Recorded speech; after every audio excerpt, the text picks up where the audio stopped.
Hello,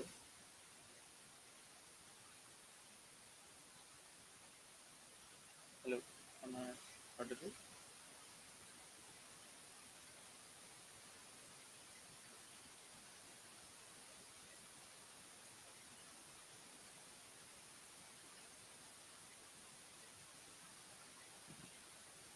Okay.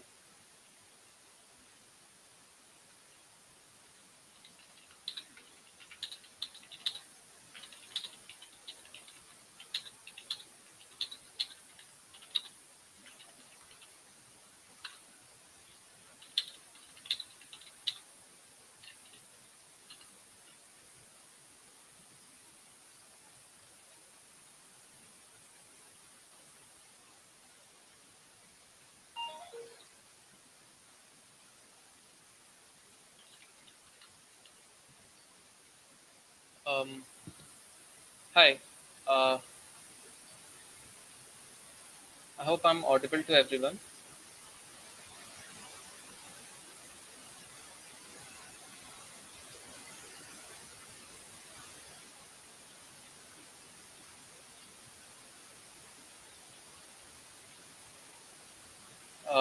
Okay. Fine.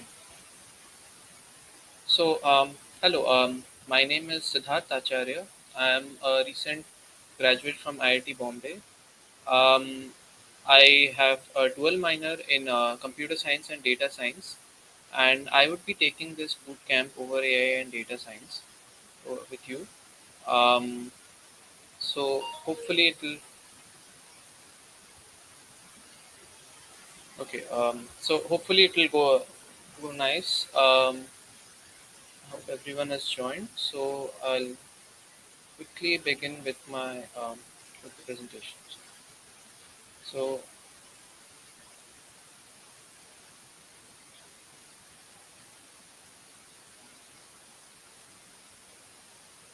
just a second.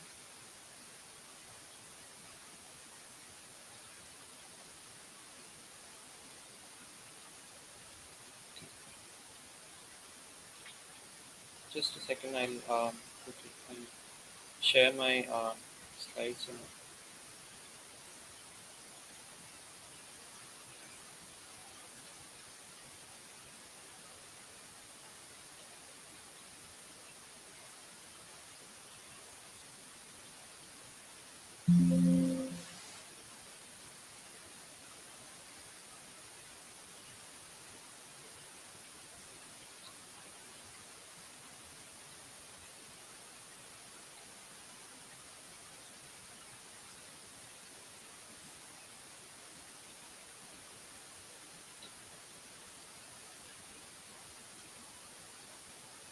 So yeah, it is taking some time. Uh, we'll we'll start with the session in some time, but before that, let me give a brief introduction about AI and data science, whatever you call them. So, I mean, let me start from the etymology and the history. Right. Yeah. Good evening, everyone. So let me start from the etymology and the history. Like, so I mean, historically, if you go by the trends, if you have had some like opportunity to read some history like beyond your school books, I would say that historically humans have been a trying to make digital. I mean, different. I mean, humans have been trying to um, voice is getting repeated. Anyways, I hope the problem is sort of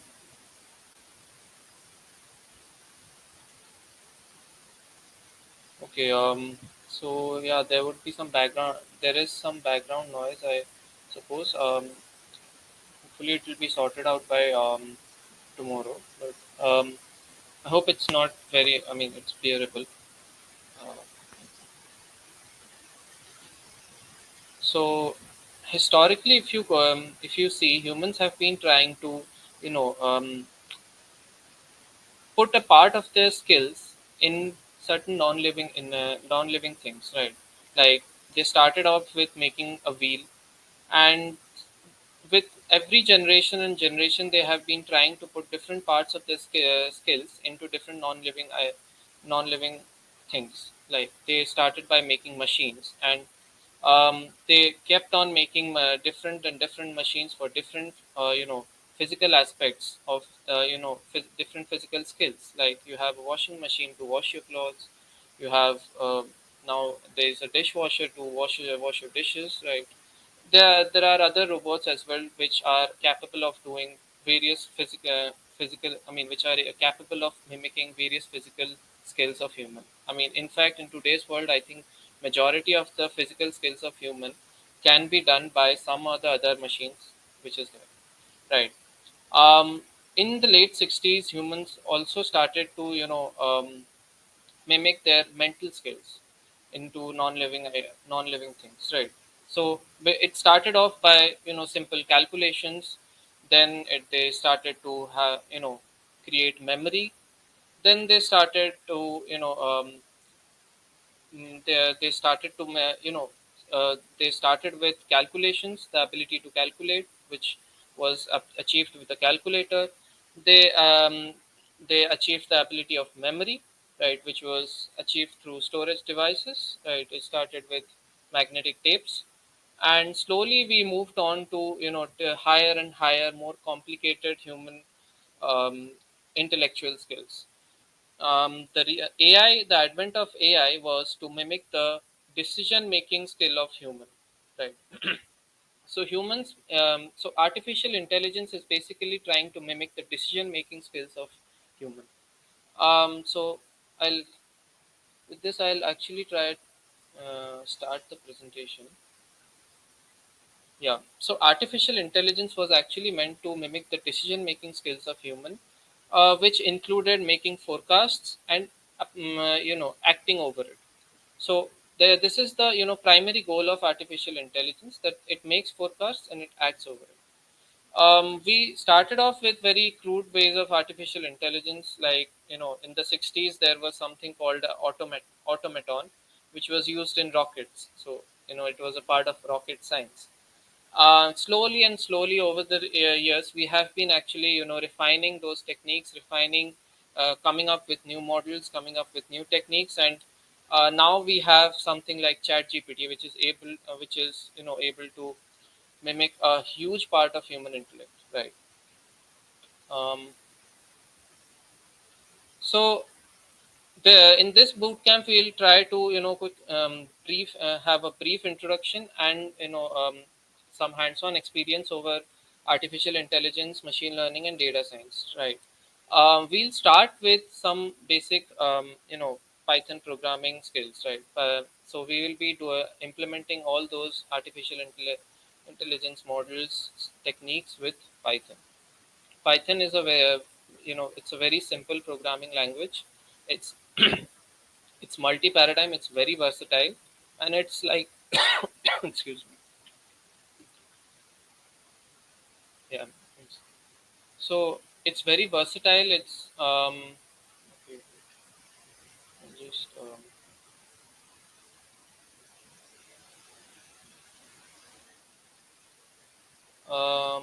yeah.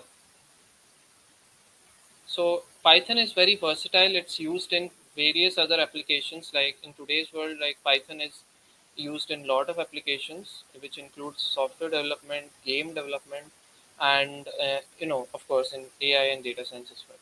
It is also used in database management as well.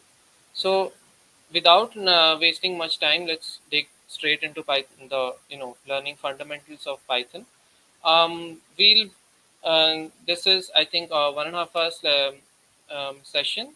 So we'll quickly go through the basic fundamentals of Python, which would like equip you to handle all the handle at least the basics of data science, right? We'll slowly progress into learning more and more, and I think by the end of the boot camp you will be pretty comfortable with handling Python as well as and Python as well as data science techniques also. So let's start with it. So so we'll go paradigm wise. So paradigms are basically the different capabilities of the programming language. So Python is a programming language, meaning it is a set of instructions which we give to the computer, which the computer executes and gives us some output. So paradigms are the different capabilities of Python, what all it can do. Okay.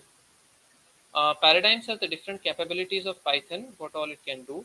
So it can do calculations. It can, it supports a user interface. User interface is basically it can interact with a user. User is someone which is using the program.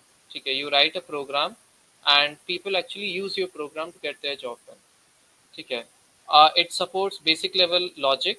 Okay, we'll see what basically it means. It supports iterations. Iterations is basically repetitions. So Python can do a lot of your repetitive jobs. It supports something called function. It supports storage as well. Okay.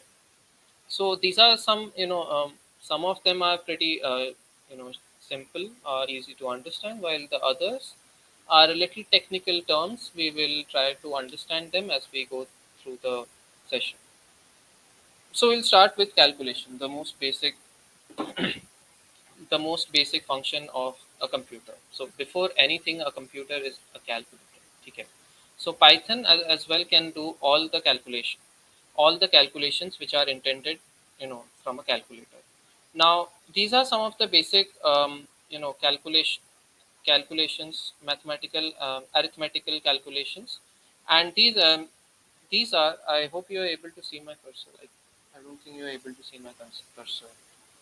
Um, just a second.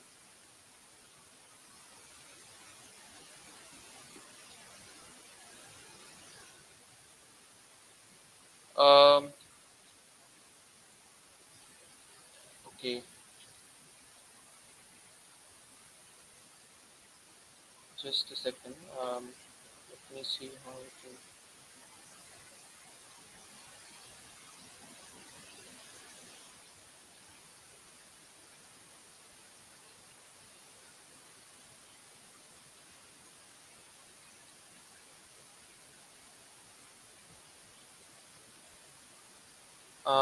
Wait, just I'm sorry for this. I'll quickly reshare it so you cannot, so that you can also see my cursor, right, as I am.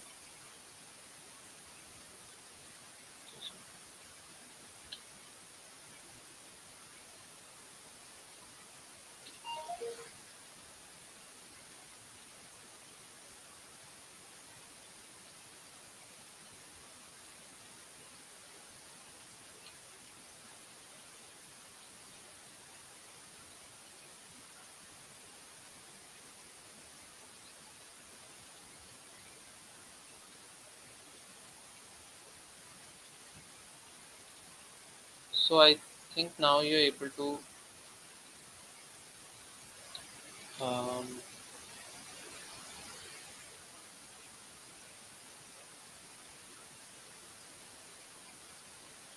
yeah. So now I think you'll be able to see my cursor.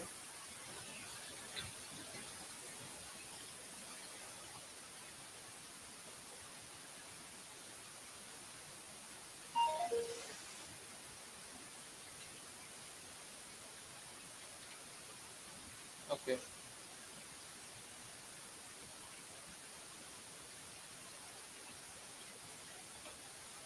Yeah. So the so let's continue. I think now you're able to see my cursor. Yeah. So the most basic expectation from a computer is the ability to calculate. A computer is, before anything, it's supposed to be a calculator, right?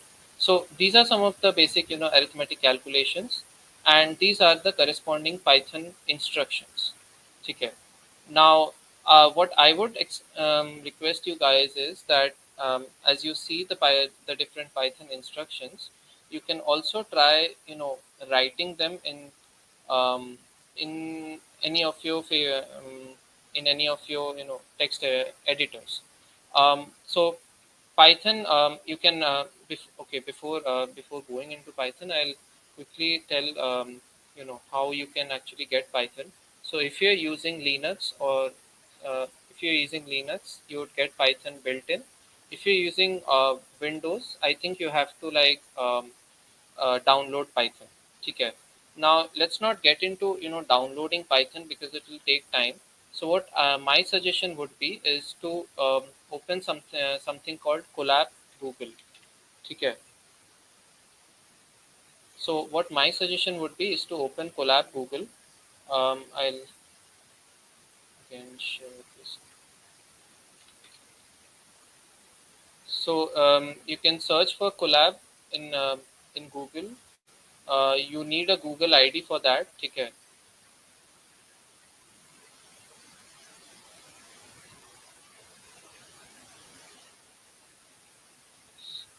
So I'll share this.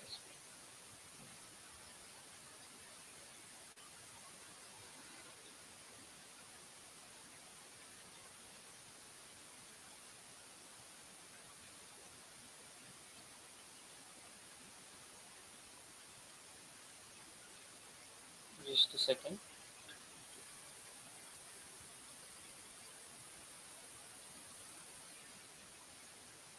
So I'll share my entire screen. I hope you're able to see my screen.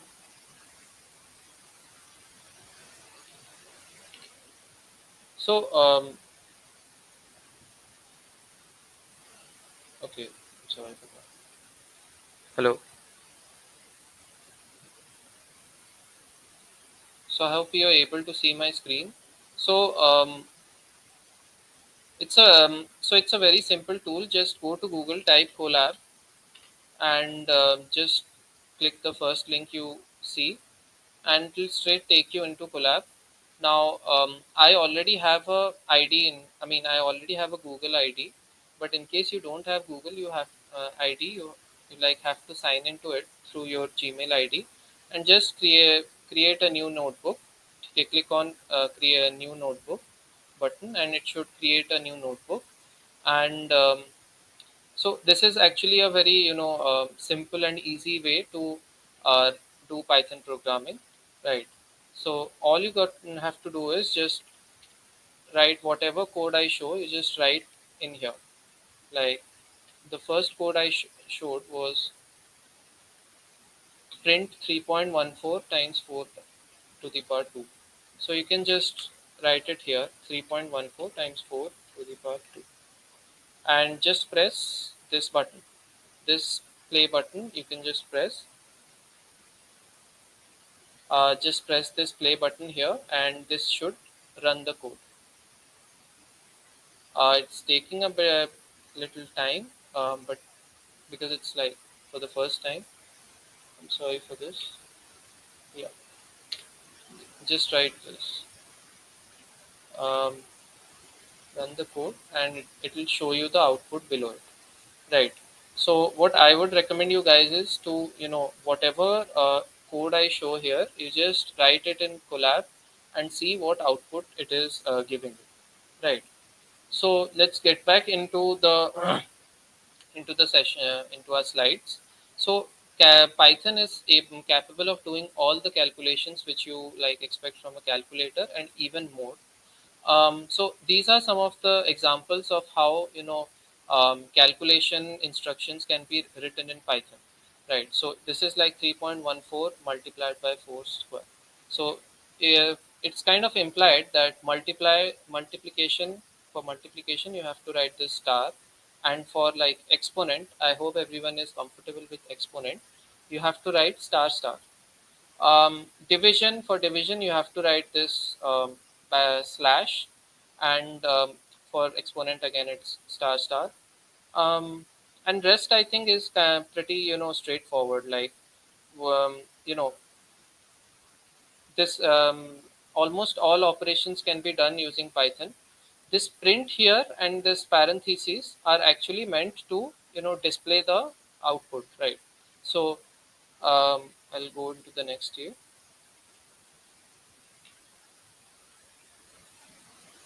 What's that?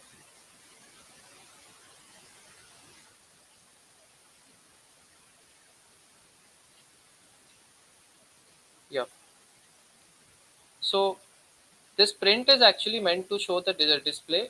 Without it, also in Colab, you will be able to see the output. But then it is recommended that you follow, the approach which I'm telling. Just write print, and inside it, just write this entire piece of instruction and try to execute it by whatever instruction method I say. Um, just remember to follow DMAS rules: division, multiplication, addition, subtraction. Python also follows the DMAS rules. So it is kind of pretty straightforward, implied by the examples that different. Now these are called operators. So these are different mathematical operators have uh, these as the Python analogs. So these are the Python operators which are kind of analogous to these mathematical operators. Um, we'll go straight into a little detail. So this is a particular programming instruction. This is called a programming instruction. This print, this print is called a function. Its role is to display output, and this stuff kept inside is called an expression. Now this is what is supposed to be calculated and by the virtue of being enclosed within these parentheses, this is also what is supposed to be displayed by the Python. Okay. So this is a slight digression. You can actually play around with this print function. You can put anything inside it and see how it is, giving you outputs. So you can actually, try out different ways. You can just try, executing this print one, right? Um, Now getting into some additional details, so this is this is called an expression, right? So this is called an expression. As a programmer, you give this expression as an input to the to Python with the desire of with the desire of calculating it. So an expression can be broken down into two parts. One is the operands, which is basically the numbers, the decimals, and next is the operators. Okay. So this star is the multiplication, this double star is exponent, this plus is addition, minus is subtraction. Um, so these operands, we'll get into some details of how these how the Python does all this stuff in the backend. So these operands are also called, in programming language terms, these are called literals. Okay. To be more specific, these are called numeric literals. So in the backend, these operands are actually converted into binary numbers. Now, um, if you can like think from an engineer's perspective, right. So you need to like convert these. So Python runs on a computer. A computer is an electronic device. So somewhere in the backend, you have to convert these numbers into electrical impulses or electrical signals to be able to do some sort of calculations over it. So it's difficult to like store a lot of numbers or convert a lot of numbers into electrical impulses, but it is kind of easier to store two numbers. So what scientists came with an idea that okay, we cannot like operate over simple decimals. Rather, we should first convert them into binary numbers, 1 and 0. So in that way, we just have to deal with two numbers, 1 and 0. There are algorithms. There are specific methods to convert a decimal into binary, uh, which is not really within the scope of this session. If you want to, learn about that, you can like um, maybe try googling out. It's like not very, difficult. It is kind of very straightforward. So binary numbers, we first convert all these integers and decimals into binary numbers, which are then stored in something called as capacitors. Now this is like simple. So I hope you guys are aware of what are capacitors. In case you don't, it's not really important for this for learning programming. It's just like for knowledge basis. Capacitors are basically some electronic equipments. If you have learned, if you know, in 12th standard, yeah, this is something which is taught in the 12th standard physics. So this is stored in the capacitors, and then there is a logical circuit. Again, this is like for information basis. You don't have to remember any of this to be able to do programming. So it is stored in capacitors. Then these capacitors transmit those electronic signals into this logical circuit, which gives us some output, again in the form of binary codes, which is finally converted into decimal or integer, whatever you desire of. Right. So moving on, so different types of, so this 4 and 2, these are called like integers, okay? And 3.14, this 5.112 and 4.55, these are all decimals, right? So different types of numbers have different methods of storage, different methods of conversion and operation as well. So as a result, scientists actually try to classify them into different data types. So there are two currently, like Python has a lot of data types. Python supports a lot of data types. Currently, we'll start off with two primary data types: the integer and the.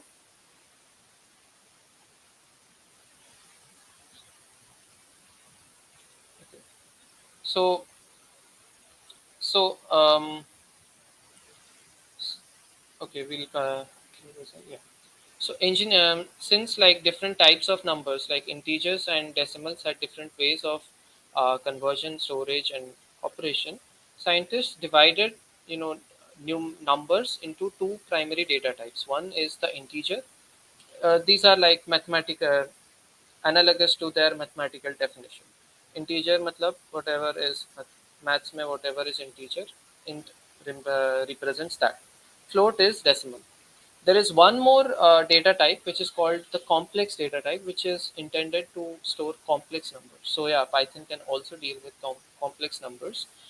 It's a little complicated, and we'll not really focus in it. It's not very much used in as well. But just for information, Python also can deal with complex numbers. So um, just to summarize stuff, Python has like different data types to store different types of data. So what before that, like just another information, another piece of information. Data, this all these operands, right? These operands over which we operate, these are what we call as data, right? So data is basically, the textbook definition of data is these operands are actually data. Okay. So date in data is something a programming language operates upon. So to store data, we have different data types. The two basic ones are int and float. Int to store integers, float to store decimal numbers. And there's one more niche data type called complex, which is intended to store complex numbers, which we shall not really focus a lot over. Next is the operators, right? So Python has a very large list of operators, which are intended to do different types of operation. Like we just now we saw some of the arithmetic operators, right? There are relational, assignment, logical, a lot of stuff. Currently, we'll just focus over arithmetic ones. The rest we'll go through them as we progress further.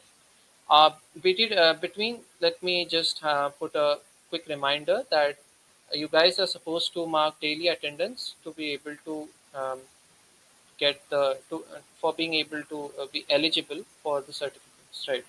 So please remember to mark attendance, all 5 days. So we'll focus now over the relational operators as well, right? So we looked over arithmetic operators. We'll also see relational operators. So Python can also, as I said, Python can do all the things a calculator can and beyond, a little beyond as well. So these relational operators actually explore relations between their operands. Most of them are binary operators. Binary means they require two operands to operate upon. So these are like mathematically analogous as well. So you see one greater than two, one greater than two. So these operators operate upon their operands. and the result they give is a true or false. So if this expression is mathematically, whatever, um, if you I mean, the true and false is basically the mathematical analogus of the result. So 1 is not greater than 2, so it gives a false. 3 is actually greater than 2, so it gives you true. This equal to, so this equal to explores whether whether both sides are equal or not. So this explores equality. So this is achieved using this equal to equal to. This rest all are, pretty straightforward, like not really difficult to follow. Um, be it this is a little peculiar symbol which means not equal to. So if 2, so I can let's just focus over this. This 2 is not equals to 2. Now 2 is actually equals to 2. So if I like evaluate this expression, we get false. So how you between that, let me just tell. So how you will you be able to display the output? So for that, you actually have to enclose this within that print function I told you before. So just write print everything in small, put a put parentheses, and inside it just fill this expression, right? And let's move forward. Like this is very simple, right? I mean, completely similar to how it is described in maths. So we went through arithmetic operators. We also went through the relational operators. Um, but I think I missed something in the arithmetic operators. Yeah, in arithmetic operators, we missed two key operations, right? So this plus is addition. This is subtraction. This star is multiplication. This slash is division. This percentage is meant to calculate remainder. So I'll show some examples here.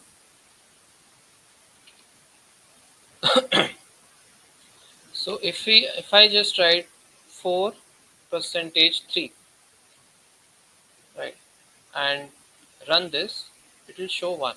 So 1 is the remainder when 4 is divided by 3.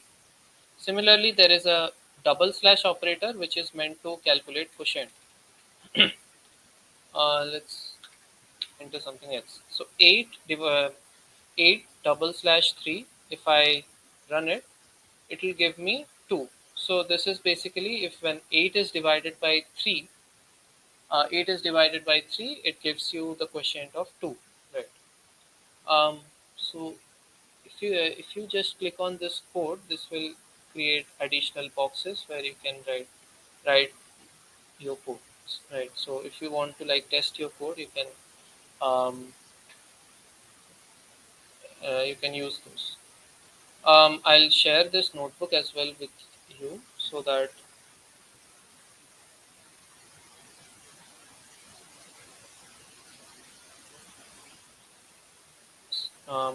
you can actually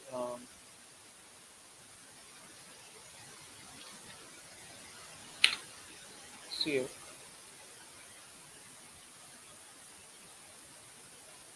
So whatever I show you, please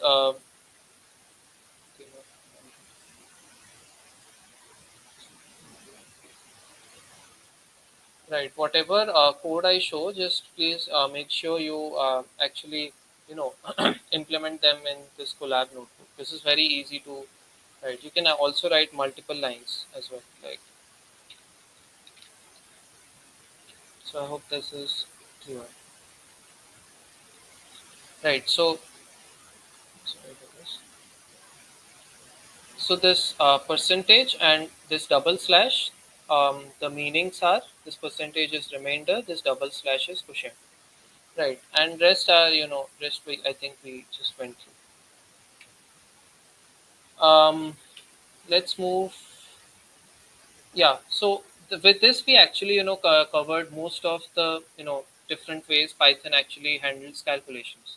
So this is like the the primary programming instruction which we saw, right? There is a print, all smalls, there is parentheses, and there is whatever expression you want to compute, just write it within that print and then run it. It will show you the output. So let's quickly summarize. We went through the literals. Literals are the ways programming language identify numbers. In fact, any data. Every data is identified as a literal by programming language. So we went through two key literals. We went through. Um, we went through. I'm sorry. We went through only a single literal, which is the numeric literal. Okay. We went through two data types, which is the int and the float. Int for storing integers, float for storing decimals. We went through operators, the two primary operators. One is the arithmetic and the other is relational operators. Right, arithmetic for doing all the arithmetic operations, 1 plus 2, 1 minus 2, 3 times 2, 3 divided by 2, everything. Relational to find relations between numbers. So if 3 is greater than equals to 2 or if 3 is less than equals to 2, right. Um, let's move forward to the next ability of a programming language. So now we saw how a programming language can be used as a calculator. Now, like programming language is actually devised for increasing the capabilities of a computer. Now it's scientists desire to improve the capabilities of a computer and increase it from being a mere calculator to being a computer. So for being a computer, it's not enough to be able to calculate. The you know the computer should also be able to interact with its user, right? And for that, it's very important that it is able to support, it is able to store as well as process textual data. So Python also supports textual processing, meaning you can also store and operate upon textual information. Python does this by associating a unique binary sequence of there are different lengths. So in different generations, it associated different lengths. So binary sequence of length 8 means 1010 up to length 8. Similarly, there is 16 length binary sequence. There is 32 length binary sequence as well. So the most modern computers actually have 32-bit binary sequences. So each character of a text is associated a 32-bit binary sequence, right? Um, so here each character can be a alphabet, a number, and I'll make this. There's a small change here. A special character as well. Special character means a underscore, a hyphen, plus, minus, subtract, division, basically anything in your keyboard and beyond it can you know is supported by Python as a textual information. In fact, Python can also support emojis as well, right? Um, so how does Python exactly do it, right? How does Python? Uh, so how does it store that data? So Python reserves a special data type for textual processing, which is called the string data type.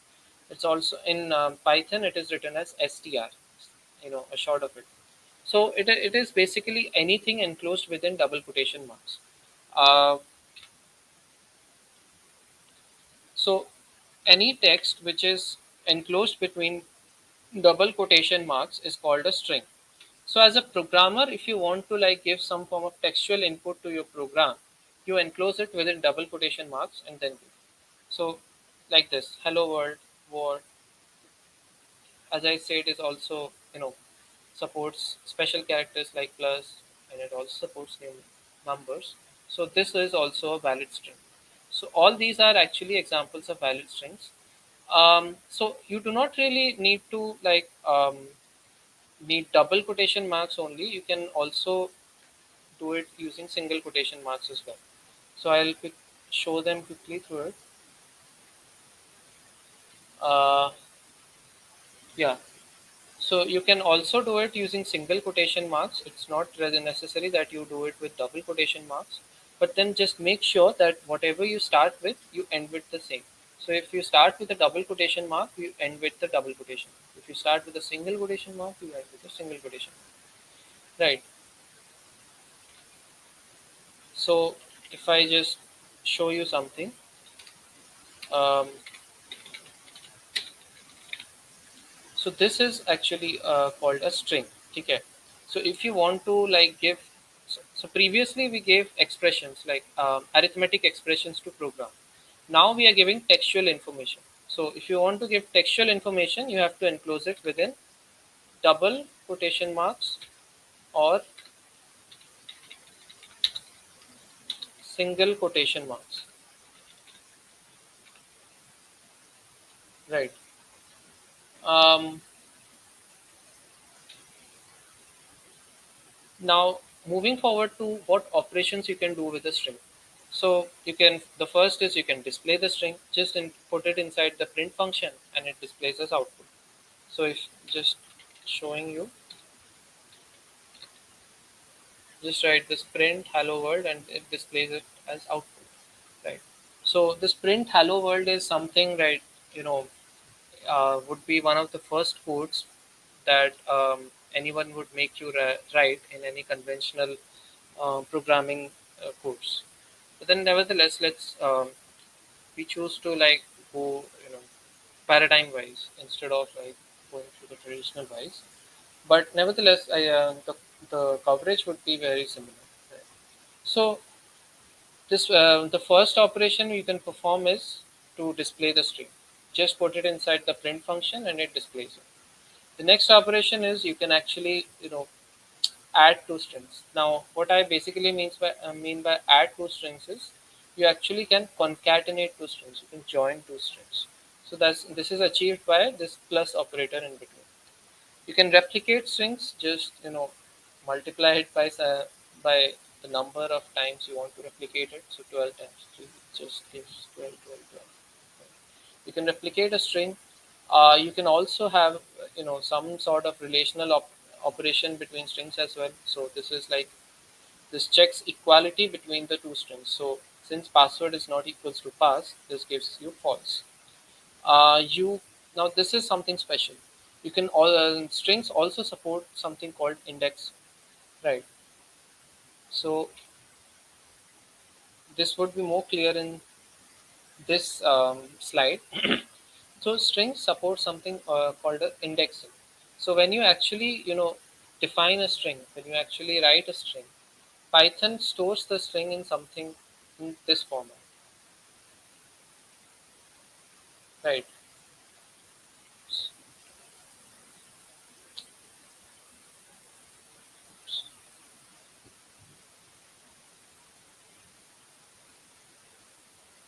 So Python stores the list in this format, right? So this is basically the same text hello world, and there is a subordinate integer which is associated to every character, and this integer is actually called the index. So if you want to access some index, right? So this index, so now it might be clear that index is nothing but the position of the character. So if you want to access some index, or in other words, if you want to access some character at a particular position, you just have to, you know, write it in this way. So string, besides that, you write in square brackets, you write its index. And what it will give you is it will give you the character present in that present at that index.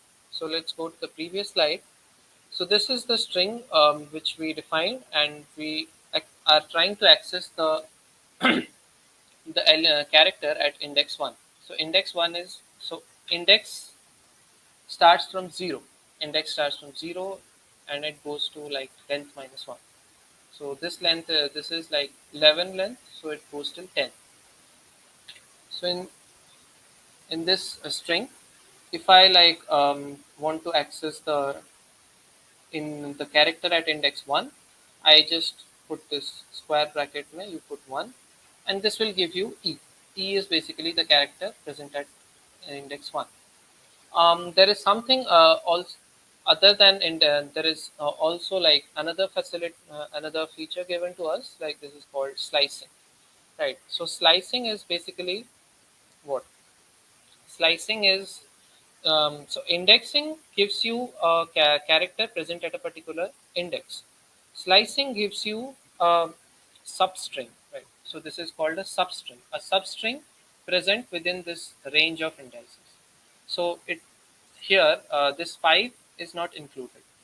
So this hello world one, this entire code will actually return you a substring which starts from index 1 and goes till index 4. So it gives you ELLO, right? In the previous example as well, this hello, etc. This 1 to 5, this will give you all the characters. This will basically give you all the characters which start from the index 1 and go till index 4. This 5 is not included, right? So this is called slicing. So indexing, um, you can access any character present at a particular index. You can also access a substring present in a range of index. Now at this moment, it might not be very clear that why actually we need these, but as we progress through the slides, it will be very much clear that why these functionalities are present, and how you can actually exploit them to your requirements. Now, it's a so string, for making a string, you actually need to and put the textual information between two double quotation marks or two single quotation marks. What if your textual information has a quotation mark inside it, right? Be it single or double. So how do you deal with it? What if your textual information has an new line with it? Like let us say it's a multi-line string, multi-line text, right? Or what if it has some horizontal tab in between? So for these usages, you have these special escape sequence characters. So if you want to like have a single quotation mark or basically an apostrophe, you just write it like this inside your string. So there is a slash and there is a single quotation. If you want to have a double quotation mark, you make a slash and a double quotation. There is backslash. This backslash n is for for new line. So if you have like multi-line strings, if you have a multi-line text, you instead of writing it in multiple lines, you write this backslash n to represent that there is two lines. So I'll just quickly show it here. Sorry. Um,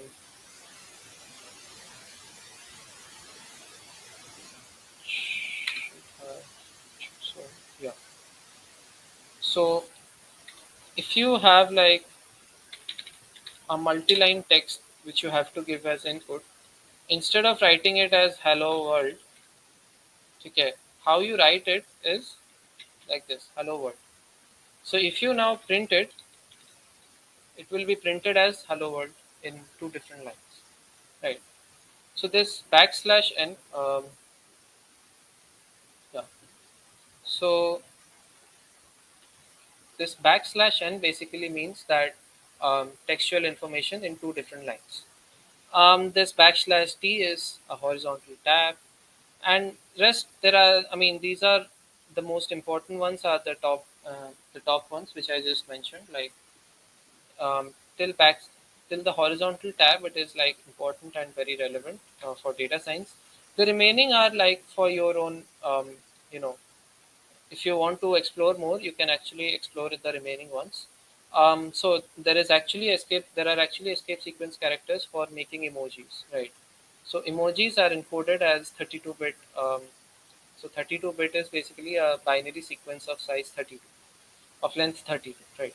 So there are 32-bit Unicode, which basically is a binary sequence of length 32, which represent different emojis, right? So if you want to like um, acts have some emoji in your textual information, you can have that as well.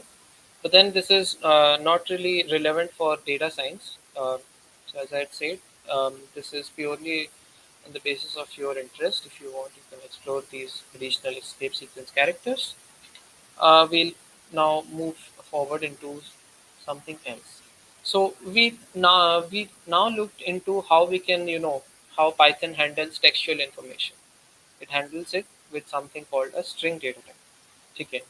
Now we'll see a completely, a new in functionality of Python.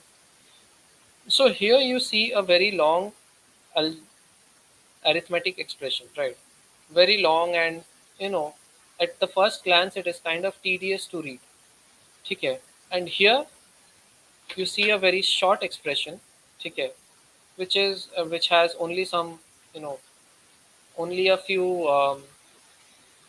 variables. Okay, it is very easy to read, and it is like, it's very compact and concise.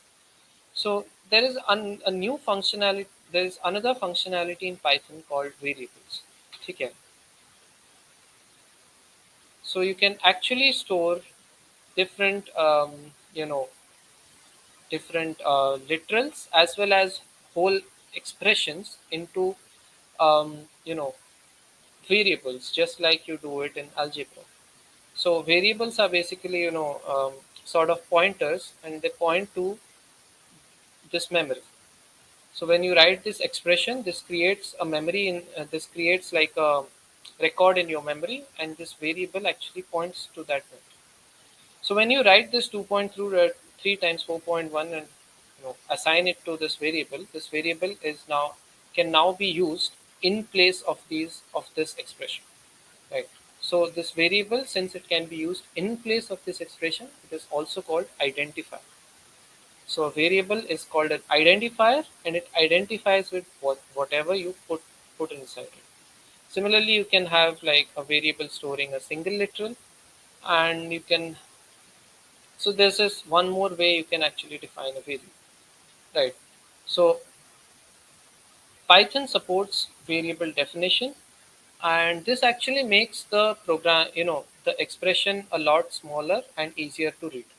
However, its application is not restricted to, shortening the expression length. There is actually a lot more than that. We'll discuss. We'll, explore through that as we go into further slides. We'll explore through all that in further slides. So currently, just see how like you can define a variable in Python. It's just, I mean, it's very simple. It's just like, how you do it in maths. Okay, and how you do it in algebra. It's very simple to that. Just write this a equal to 2.3 times 4. And this a now has the value 2. I mean, this Python computes this expression and stores it in a. That's it. So these are some additional examples for you, like variables. As I just mentioned, variables are identifiers. They identify with whatever you want you put in them. I mean, not exactly not put in them. Whatever you point them to, they identify with that. Okay. A variable must be specified before you can use them. Right. This is one more. This is a very important note. Other than that, so variables can actually substitute an operand, okay, a single literal, or an entire expression. Okay. They can point to anything you want and then be used in the manner one might use the stuff they have been pointed to. Right. So if you can use create expression, and you can do additional operations over expressions. So just in the same way, if you like store this expression in a variable, you can also do the same operation with that variable. Okay. So for example, you can print the variables, right? You can print the variables. You can also operate over them just the way you would have operated the stuff which is, stored inside them. There are different assignment operators which help us assign stuff to variables, and there is this very special type function which can be used to see what type of, what data type is, stored inside the variable. So let's just go through some quick examples. Um, I hope you're able to access this Collab notebook. So I'll quickly define a variable a equals to 2. I'll define one more variable b equals to 2.3. I'll define one more variable c equals to 2.3 times 4. And finally, the last variable is a times b times c. Right. I hope you're able to follow. Um, And while you're following it, I'll just quickly remind you to mark your attendance, right? So that you're eligible for the certificates. So let's just print. I'm sorry for this. Yeah. So let's just print all the variables, right? I'll print A, I'll print B, I'll print C, I'll print D. So the output would be sequential, right? First, let's run it. First, it will print A, whose value is 2. Then it prints B, whose value is 3.2. Then it prints C. So C has the expression 2.3 times 4. So it evaluates the expression, then points C to it. So 2.3 times 4 is 9.2. So C has the value 9.2. Then we have D, which is basically a multiplication of A, B, and C. Right. So this is very simple, just like you do it in maths. Just like you do it in algebra, the same way you do it in Python. Python is very simple, very similar to the to the way you would have written English. Python is similar to English. Now, this one thing you observed here is like this gave you a very long, you know, floating point. This gave you a very long decimal. While this is not a very long decimal, like this, what we are doing here is 2 times 3.2 times 9.2.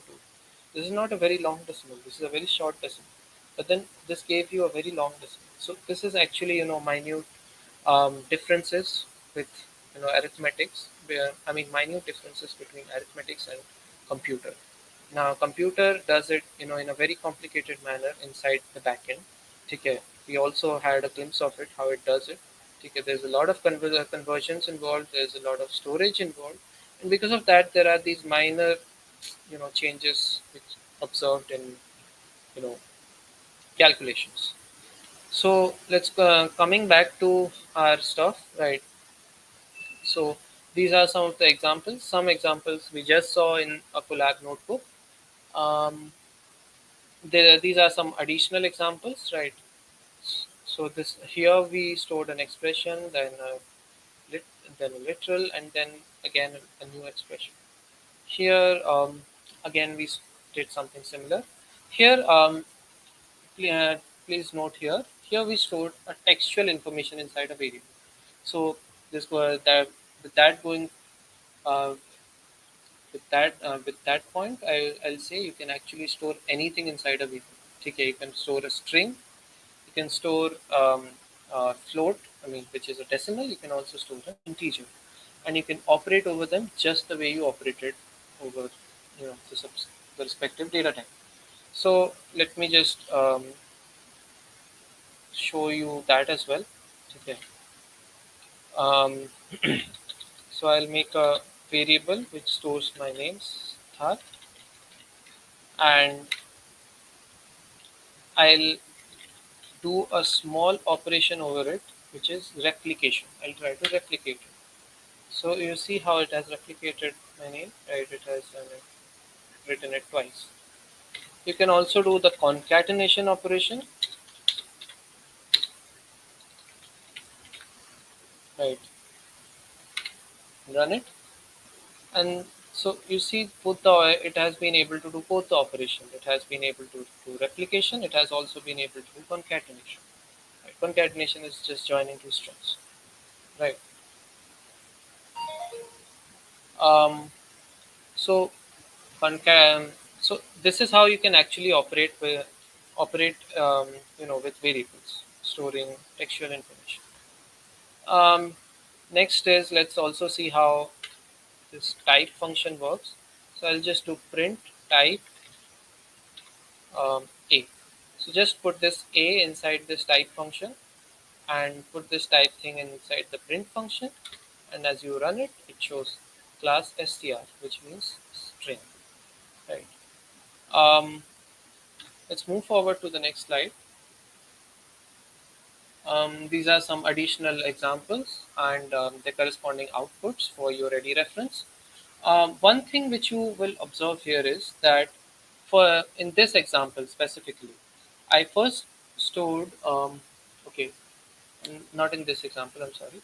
In this example, the third example. So in third example, I first stored a string inside C, right? When I print C, it gives you this string. Then I stored this algebraic expression inside it. This computes into a decimal. Right? This 2 plus 2 divided by 2, this computes to 3.0. Now please note it doesn't compute to 3, it computes to 3.0, because whenever you put this slash, Python automatically converts it into a decimal, a floating point data type. And when you add a floating point data type with an integer, it gives you a floating point. So instead of computing it to 3, it computes it to 3.0. So when you print it, it shows you 3.0. Now if you also print the type of C, it gives you float or decimal. So you started off by storing a string inside a variable, but then you actually ended up storing a floating point inside it. Right. So Python gives you this freedom. You can actually define anything, like which is not really possible in other programming languages. Like if any of you have done something like uh, you know C or C++, um, this is not really allowed inside it. So this type of freedom is actually called dynamic type. Python is not rigid in types, by variable types. It is actually very flexible. It is dynamic. Right.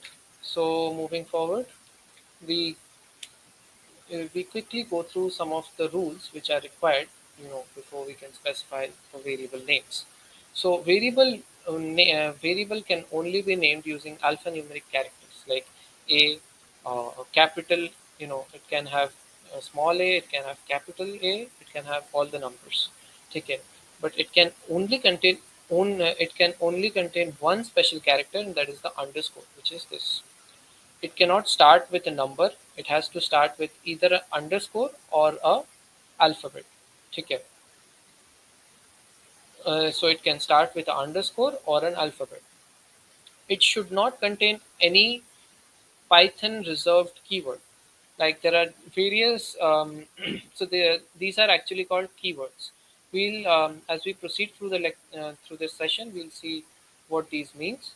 So these are actually reserved for Python, right? So a variable name can, a variable name can contain them, but it should not be only them, right? And then you can also store any data type inside of it. So these are some of the valid variable names: a1, small a1, capital A1. It can start with underscore. It can start with alphabet. Okay, okay. These are some invalid variable names. So this started with a number. This also started with a number. This only contains a number, right? Um, it can only contain alphabet, but it cannot only contain number. The rules are very. If you think it that way, it is compliant with the rule only. It cannot start with a number, and it cannot only be like for, or it cannot only be while. While it can contain for, but then it shouldn't be exactly same as for. Okay. Now we'll see what this for, while, and in means in the due course of time. So now since we now since we saw like how we can assign stuff into a variable, right? We'll go through some of the assignment operators which actually help us, assign it in more user friendly, more compact manner. So this is applicable to like all data types in the way, uh, I mean, um, accordingly, like whatever operations they support, only those operations are allowed. So this a plus equals to 2, this is an assignment operator. This means a equals to a plus 2. Similarly, there is one for subtraction, there is one for multiplication, division, this quotient, remainder, and this exponent. Okay. All this means कि, a, we just do some operation with the value stored inside a, and store the new operated value in the inside a, right? So we pick the value of a. So here in this example, this plus equals to example, we pick out the value of a, we add 2 to it, and then we store the updated value of a inside it. Right? So this is again very straightforward only, right? Ki- not very difficult, right? I hope you are able to, all of you are able to follow it. Now let's move to the next stuff. So next very important thing is the ability to take input, right? So Python also has the ability to take inputs. It does it with this special function called input. So any function you write, you have to write its name and then parenthesis open, parenthesis close. This is a string expression which is displayed while the while your program takes input. Upon running this code, this is supposed to be the output. Like the program will display, please enter your name, and it will ask you for some input. So how it exactly unfolds is just do it like this. You print, sorry, not print. Do it like input, enter your name. Just have a space so that it looks good. Just run it and see it asks you an input. Now I enter my name and just press enter. Okay. Now currently it doesn't do anything, but then let us say I just print this entire stuff. Okay. And now run it. So now again I can like give my name and press enter. See it displays my name. Right. So let's coming back to our slide. It'll ask you for input while it shows this string expression. After user gives input, right? Like let's say I gave Siddharth as input. The input function returns the user input as a string value in the program. So it returns the user input as a string value inside a program. Now, how you can actually utilize that string value for different purpose? Let's go see how we do it.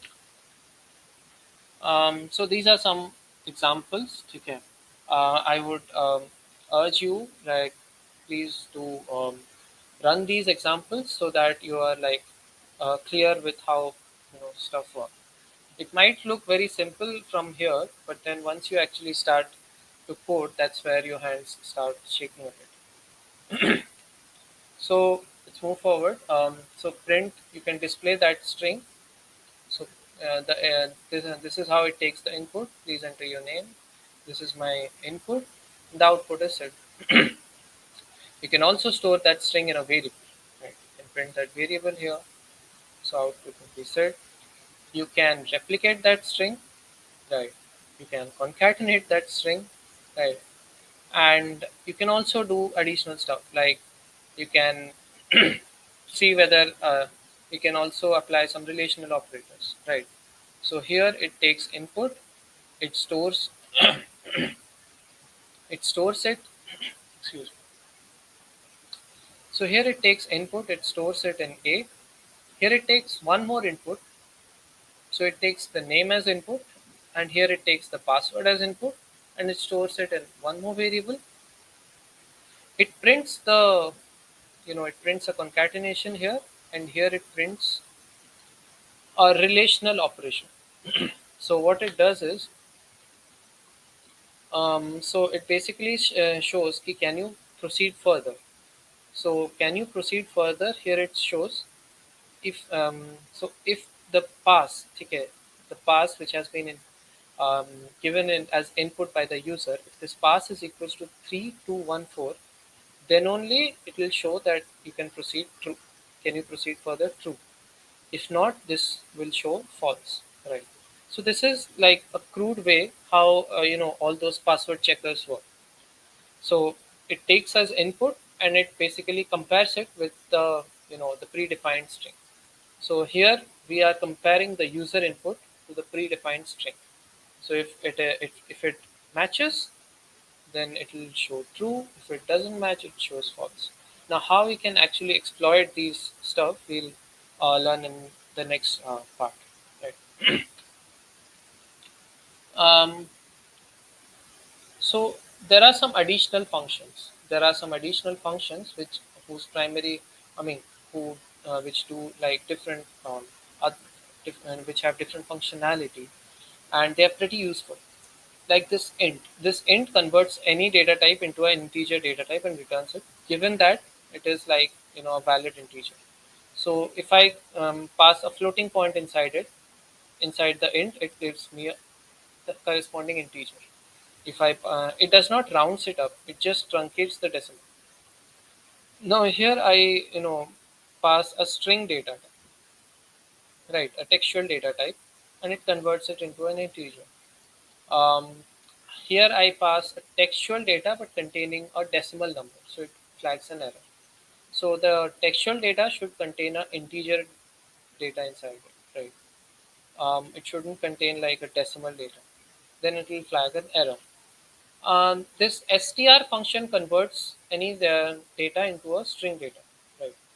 So str, now here it is not very like um, distinguishable, but then let me show you a quick example in the collab notebook. So I this would be good, right? So this concatenation is something restricted to string data types, right? So if I like execute this, somewhere something. Oh, sorry. This is 3.14. Yeah. So this actually uh, joined the two strings. So it first converted this 3.14. I hope you're able to see it. I'll zoom it. So it first converts this 3.14 into string, and then it joins it with this 4. So we get 3.144 as output. Um, so there is this float as well, which does a similar job. It converts anything into a floating point data, but then it again needs something like which is convertible. If you like put any random thing, it will give you an error. Okay, Python also gives you error, and that this is not very desirable.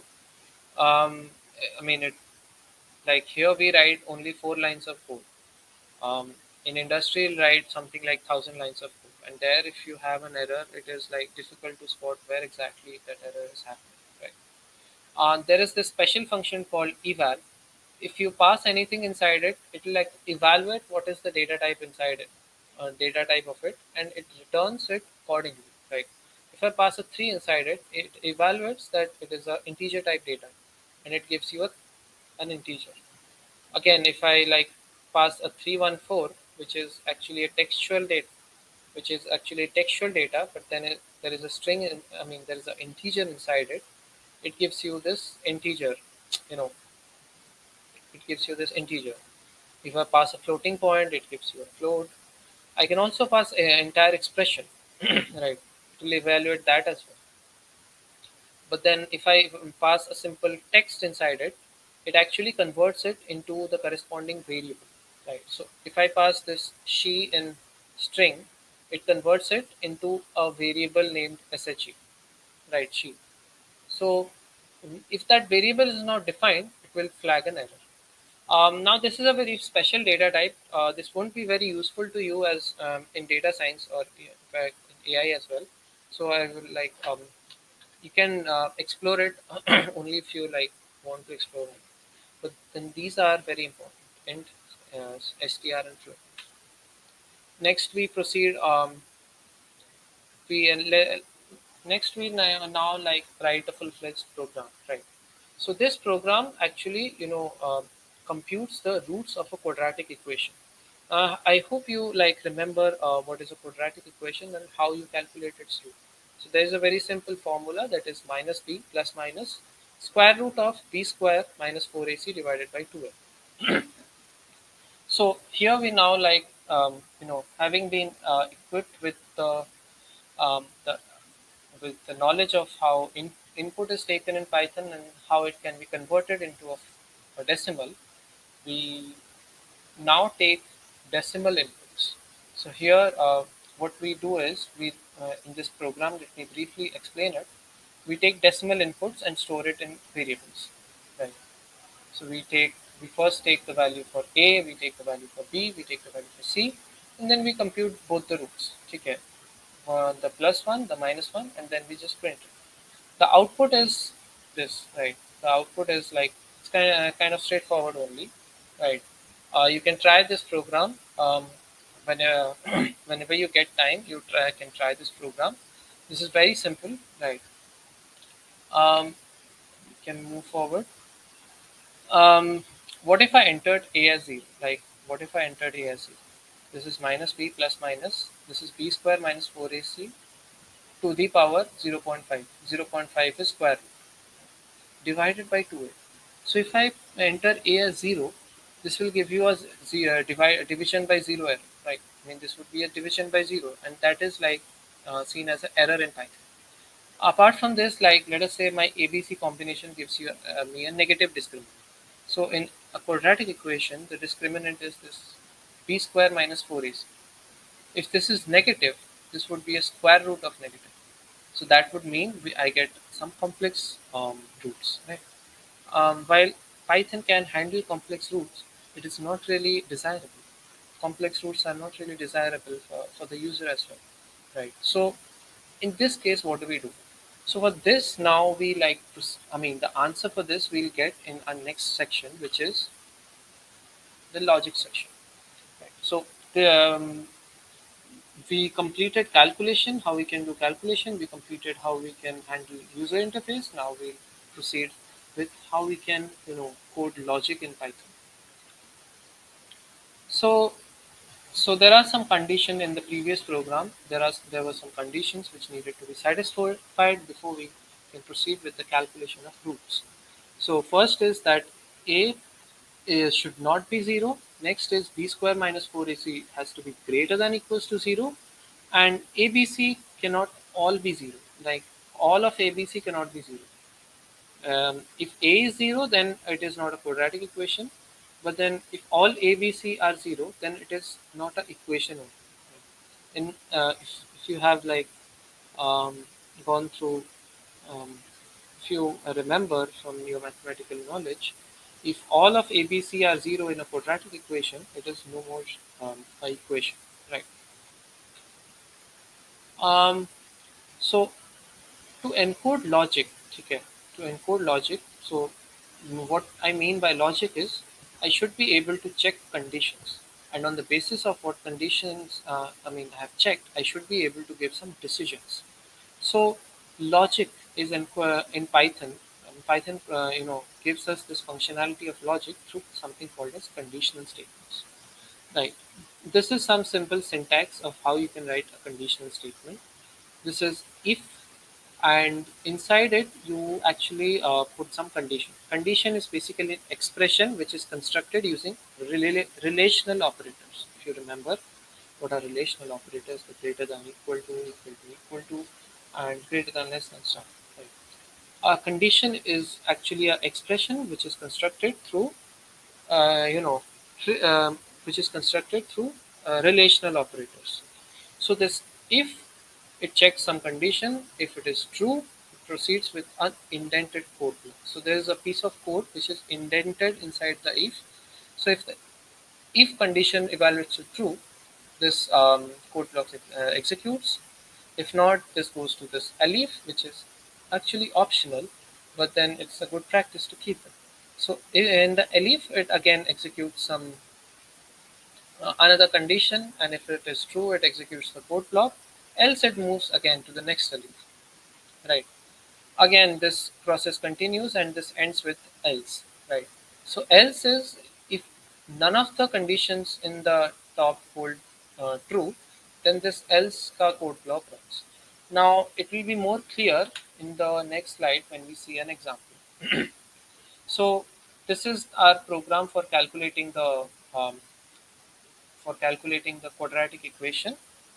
Um, so I hope you are able to like follow till now. Um,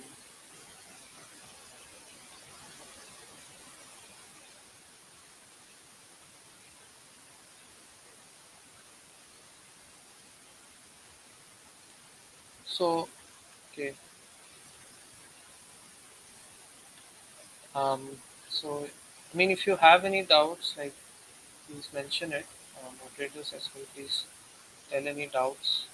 If students are facing any doubts, please do um, tell me.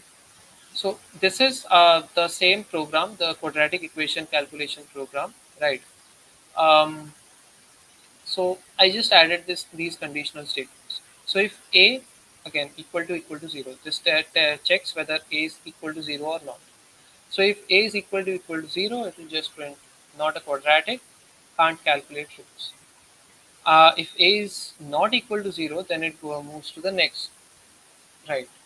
So if it moves to the next and it checks this condition now, which is b square minus 4ac is less than 0.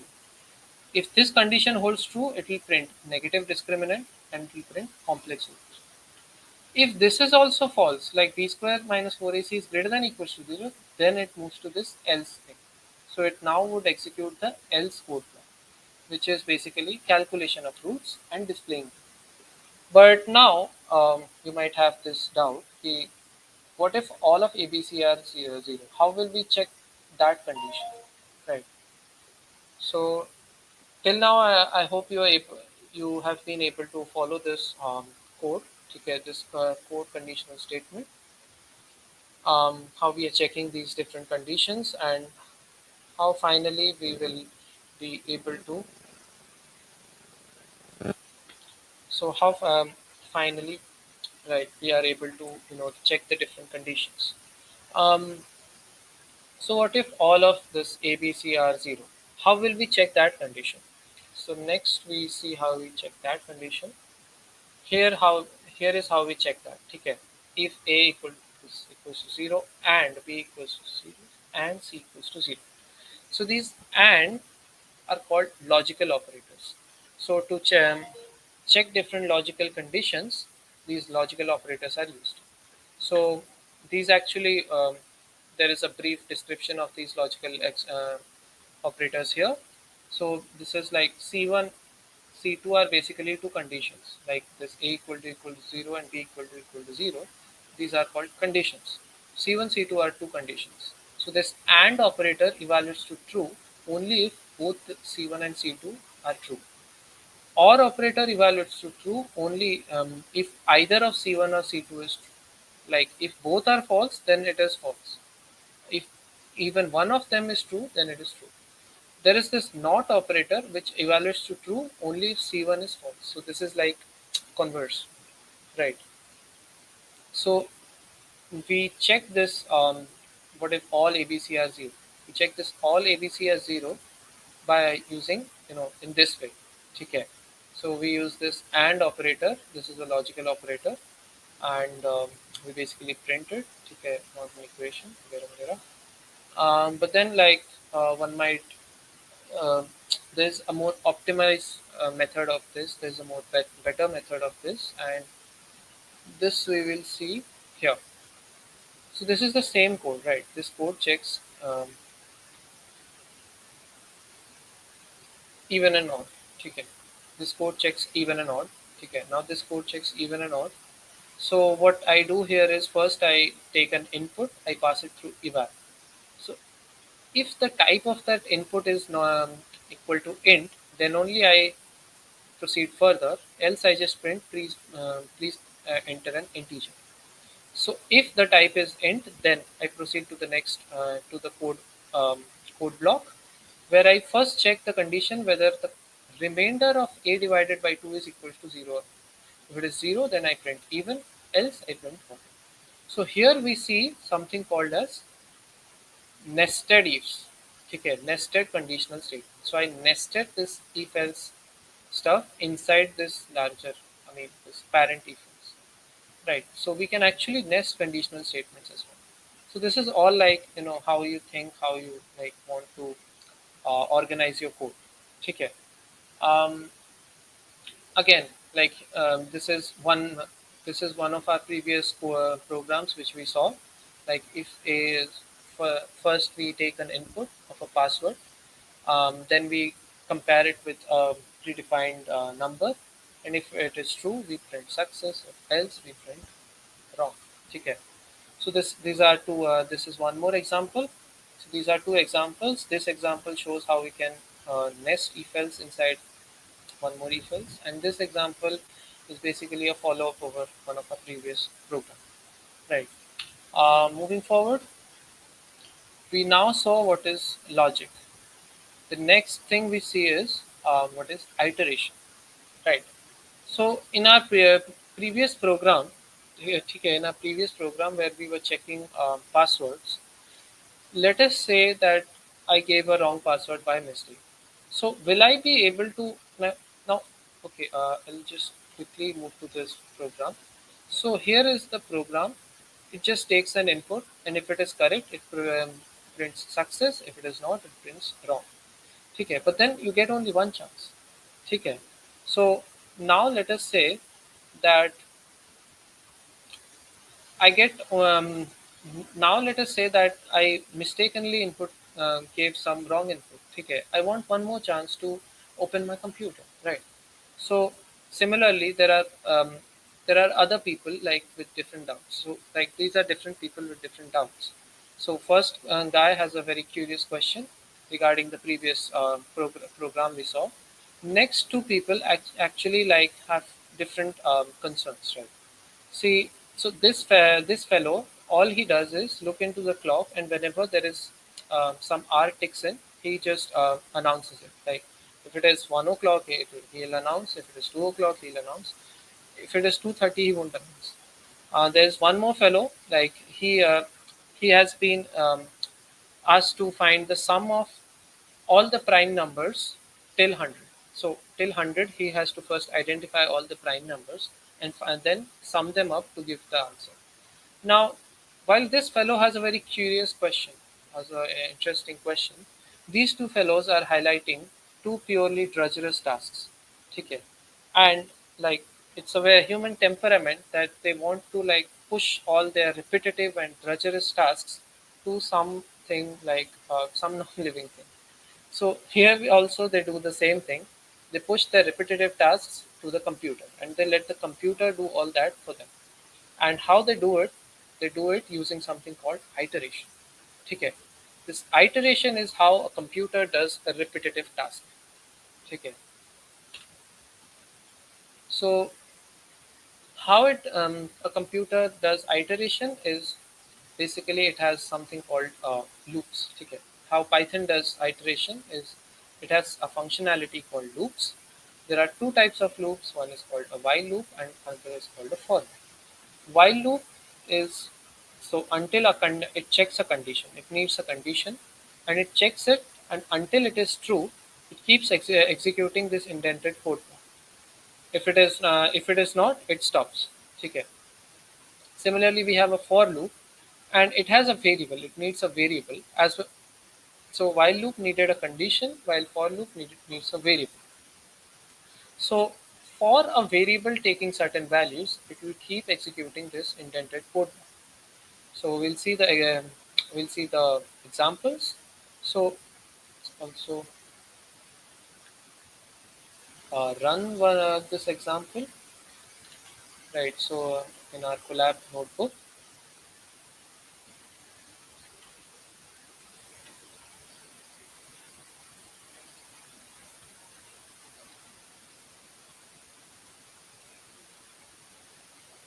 um, just a second.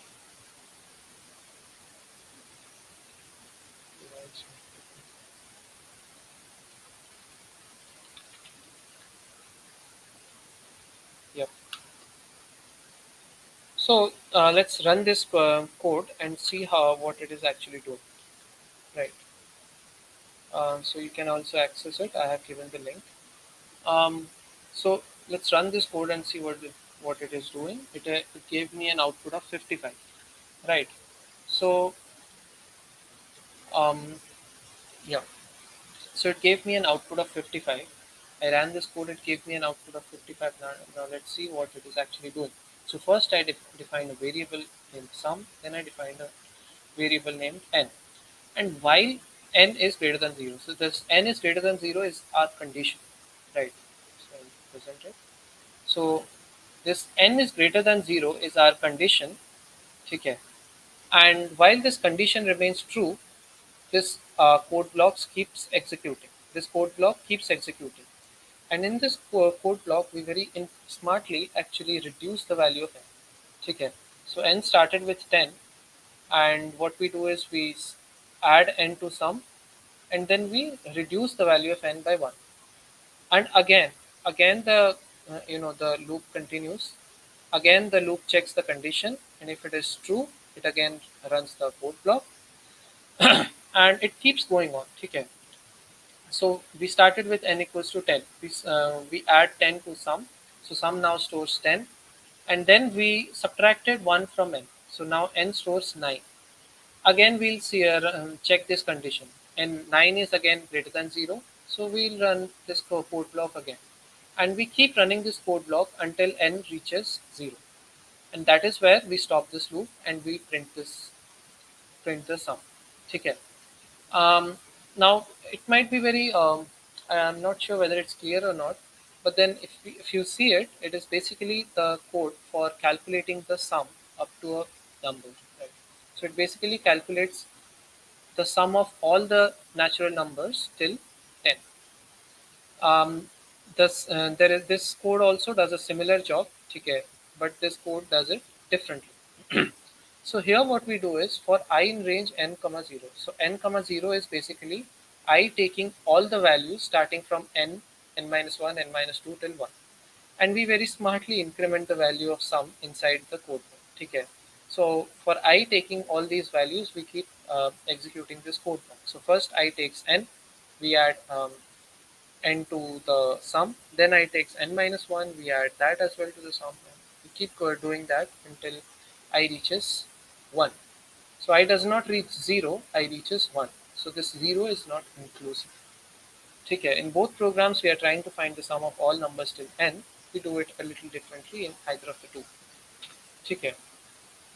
Now, yeah, the time is running out. I'll quickly finish this loop and end this session. We'll continue with it from tomorrow. Okay. So this is the same password wala program which we had. So again, what it does is this asks for input for password. If the password is until the password is not equals, um, so while the password is not equal to 3125, it will keep printing wrong and it will keep asking for to try again. When the password is equals to 3125, when we input the 3125, the loop stops and it will display print. Okay. So this is how this program runs. Um, so this was the previous program. This is one more example. Here we are actually checking prime numbers. Okay. So what we do is we take an input from the user, okay, an integer input from the user, and we check whether that number is a prime number or not. Okay. So what we do is we do it using for loop. So for divisor, taking all the values from 2 to n minus 1. So n is not inclusive. So 2 to n minus 1, it will take all the values. Okay. And if any of that value, okay, so this divisor is our variable. So divisor takes the value from 2 to n minus 1. And if at any point divisor actually, perfectly divides n, so this n percentage to division between n and divisor as gives a zero remainder. So which means basically at any time the divisor perfectly divides n, we print not prime and we break the loop. So this break statement actually breaks the loop. Okay. Before it actually terminates, this break statement breaks the loop. So we break the loop and print not prime. Okay. Um, so we print a not prime and break the loop. There is a slight change in this code, which I will. Yeah. I'll post the updated one in the slides. This print shouldn't be here. But nevertheless, you get the idea that how we actually check whether some number is prime or not. How we check it is basically we take all the values less than the number and we divide those values by the number and see whether it is divisible by any value. Like if we have to check for 4, we take 2 divided by 4, it is divisible, so it's not a prime. If we have to check for 5, we take 2, we divide it by 5, it is not divisible. We take 3, we divide it by 5, it is not divisible. We take 4, we divide it by 5, it is again not divisible. Right? It goes till the end, and it goes till the end, it will print prime. Okay. So if the loop like executes till the end, it will print prime. If any time we find a number smaller than n which perfectly divides n, we print not prime. Although this code will also print prime after that, it's a um, slightly incorrect. But then you get the overall idea of it, right? Um, but then the greater thing is that we introduce some two new statements. One is called the break, the other is called the continue. So at any point, if you want to terminate the loop, right? So you write break here. Okay, conditionally terminates the loop, and this continue skips a step in the loop. Okay, we'll see how this continue can be more useful to us in later sessions. These are called flow control statements. Okay, so these control the flow of your loop. Okay, now moving forward, this is one more code. Okay, here we actually find the number of prime numbers less than n. Okay, less than including n. What are the prime numbers which are less than n? Okay, so we first take the input. Okay, if n is less than 0, we just say it is an invalid input. Please enter a whole number. Okay, then elif. Okay, so if n is greater than 0, if n is less than equals to 1, we say the number of prime number we could find is 0. Because if n is less than equals to 1, what n would be? N would be the 0 or 1, and either of them is a composite number, not a prime number. So we say that the number of prime numbers we could find is 0.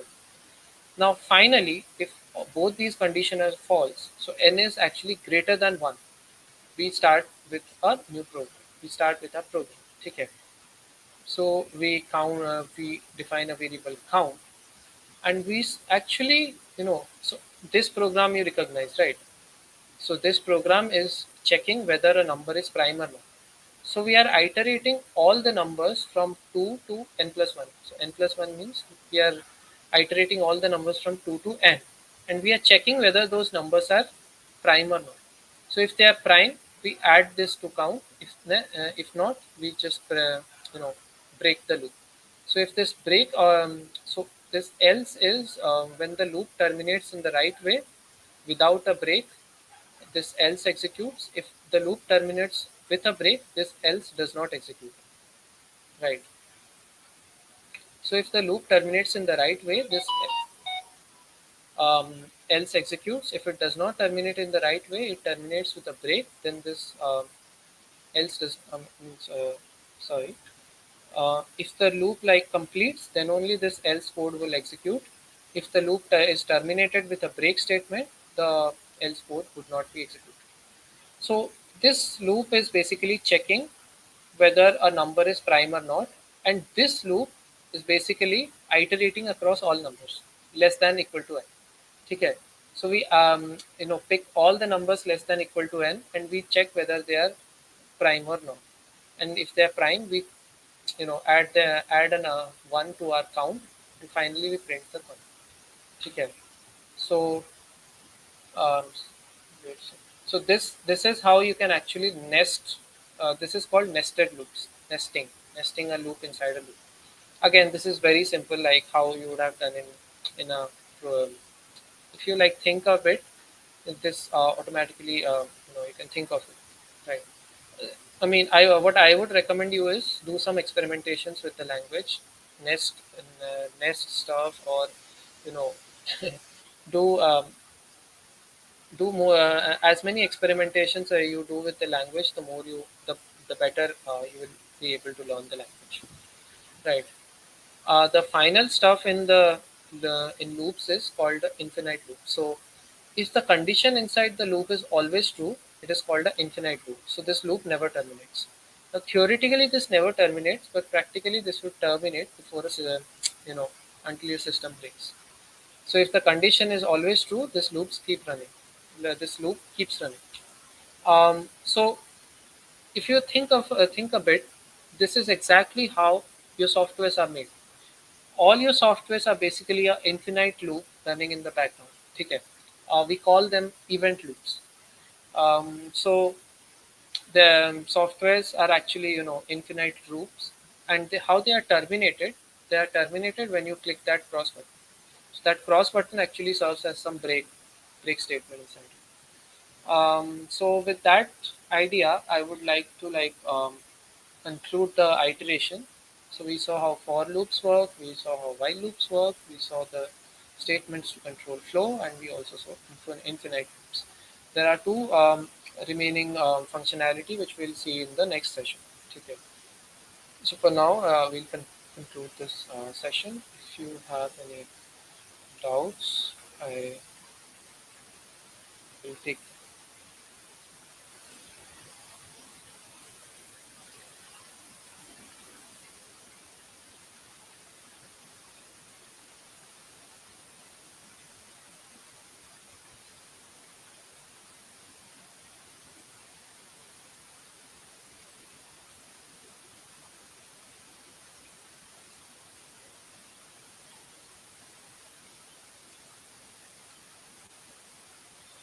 Okay. Um, so let's have some. I think you don't have any doubts, but okay. Let's have some assignment today. Okay. So we saw a quadratic function, right? So we saw loops. We saw how we can write quadratic functions, right? Um, so I okay.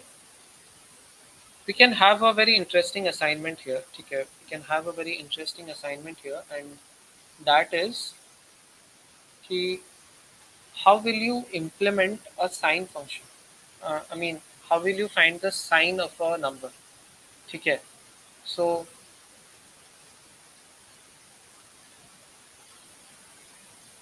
how will you find sine of x? Okay. Now, with whatever we have like covered today, this you can actually do it. Like, how will you be able to find the sine of x?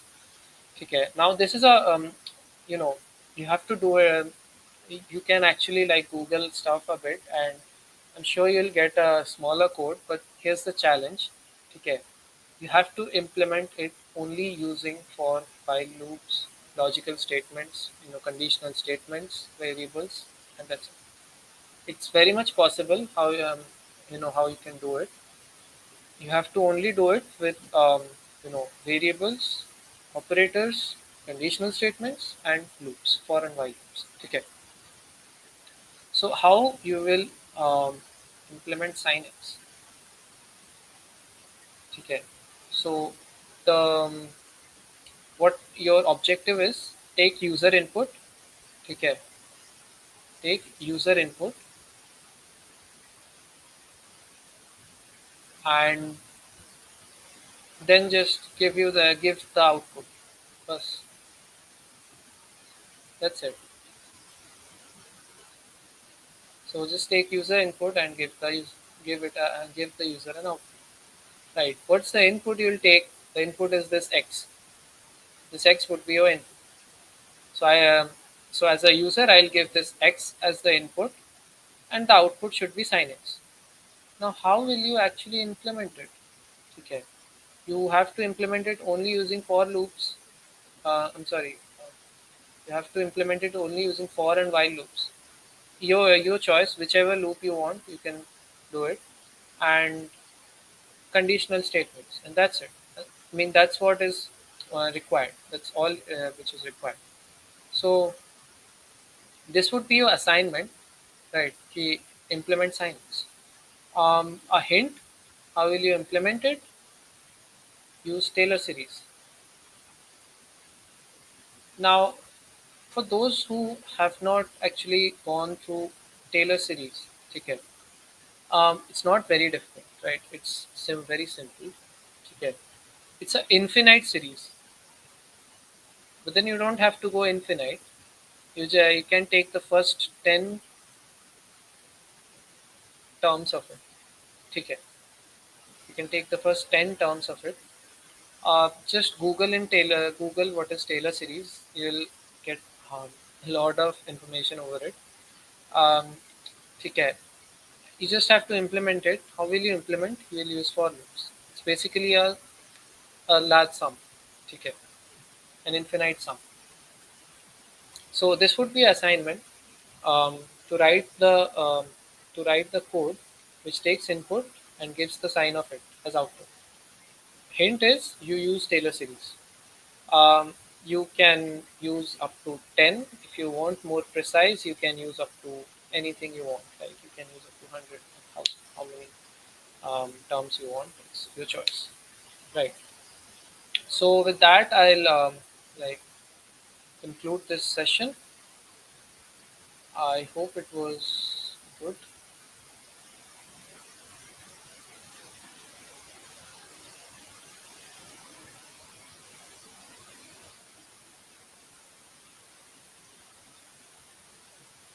Yeah. Um, I'll the remaining where we would like continue in tomorrow's session. Right. So with that, we'll conclude this session.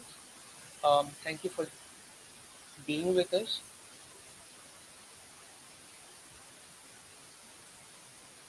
Um, hope you liked it. Please remember to mark your attendance. And yep, let's meet tomorrow.